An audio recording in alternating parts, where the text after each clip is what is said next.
კარგი, ებრაელების ისტორია ბელარუსში, იცით, ბელარუსი სწორედ ებრაული დასახლების ზონის შუაგულში იყო. ბელარუსის ბევრ ქალაქსა და სოფელში ებრაელები უმრავლესობას წარმოადგენდნენ.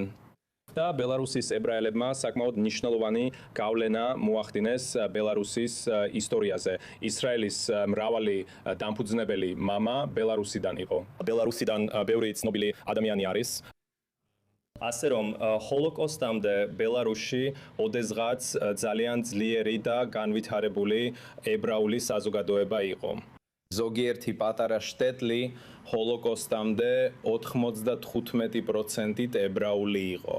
სამწუხაროდ ჰოლოკოსტმა თითქმის 100%-ით გაანადგურა ებრაული მოსახლეობა. ეხლა მოგვიყევით, როგორ დავბრუნდით სრულწრეზე, თანამედროვე დროში, სიყვარულისა და იმედის შრომით.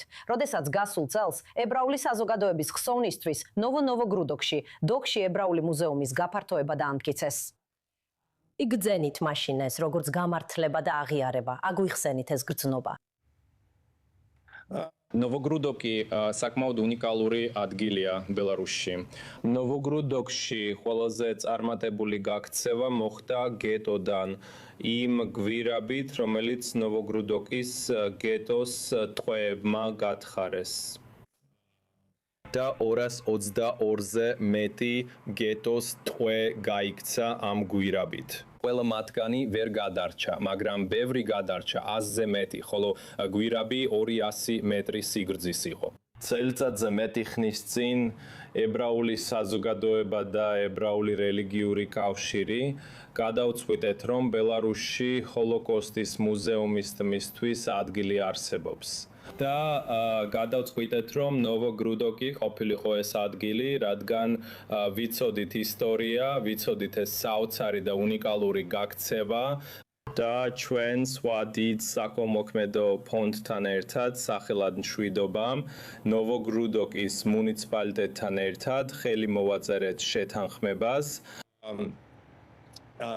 რომ ავაშენოთ, გავხსნათ ჰოლოკოსტის მუზეუმი.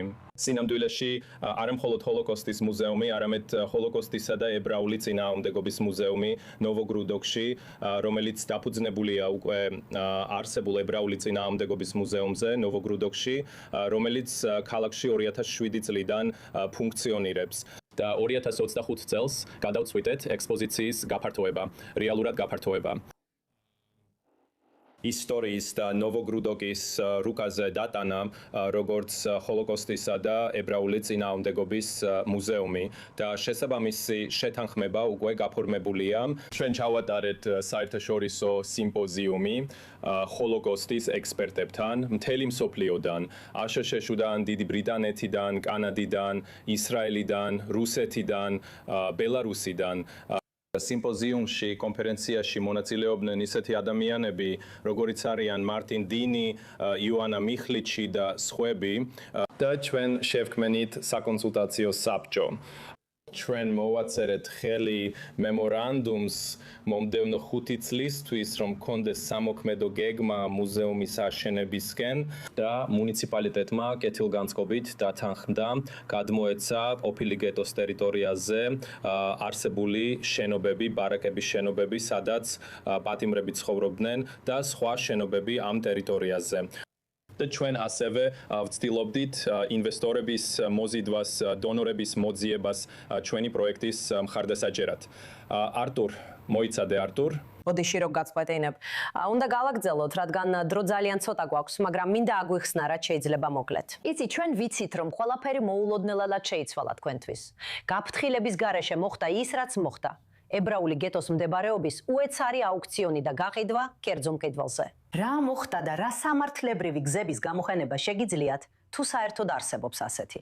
მაპატიეთ, ძალიან ემოციური ვარ. არა, ეს მართლა ძალიან ემოციურია. ბოდიშის მოხდა საჭირო არ არის, რა თქმა უნდა. ეს ძალიან საინტერესოა. დიახ, იმიტომ რომ იცით, ჩვენ ვართ შემდეგი თაობა. ჩვენ ვართ ამ მემკვიდრეობისა და ისტორიის მატარებლები. მართლა ყოფილი გეტოს ტერიტორიაზე არსებული შენობები კერძო პირზე გაიყიდა. ჩვენ, როგორც საზოგადოებამ, როგორც ებრაულმა რელიგიურმა გაერთიანებამ, ამ გაყიდვის შესახებ არაფერი ვიცოდით. ისინი კომპანიაზე და კერძო პირზე გაიყიდა, რომელსაც უკვე აქვს არა მუზეუმი, არამედ უფრო თემატური პარკი, რომელიც დედაქალაქიდან შორს არ არის. საკმაოდ კარგი თემატური პარკია, იცით, რომელიც ისტორიას ხვება. ბელარუსის ისტორიას გადმოსცემს იმერსიული გამოცდილების საშუალებით. მაგრამ ძალიან ვნერვიულობდით. პირველ რიგში თავად ის შენობები და კულტურული მემკვიდრეობის ნაგებობები, სადაც მუზეუმი მდებარეობდა, კერძო პირზე გაიყიდა, რაც არ გვაძლევს მუზეუმის მომავლის გარანტიას. შემდეგ დაიწყო საუბარი იმაზე, რომ შენობა უნდა გადაკეთებულიყო როგორც იმერსიული გეტოს გამოცდილება, რომ იქ იქნებოდა ხალხი, რომელიც გაივლიდა და გაიგებდა, რამდენად რთული და საშიში იყო გეტოს ტყვეებისთვის, იქნებოდა მავთულხლართიანი კოშკები, მანეკენები ნაცისტი ჯარისკაცების ფორმებში. იცით, ყველაფერი, რაც ჰოლოკოსტს უკავშირდება, ძალიან ფრთხილად და სენსიტიურად უნდა გაკეთდეს.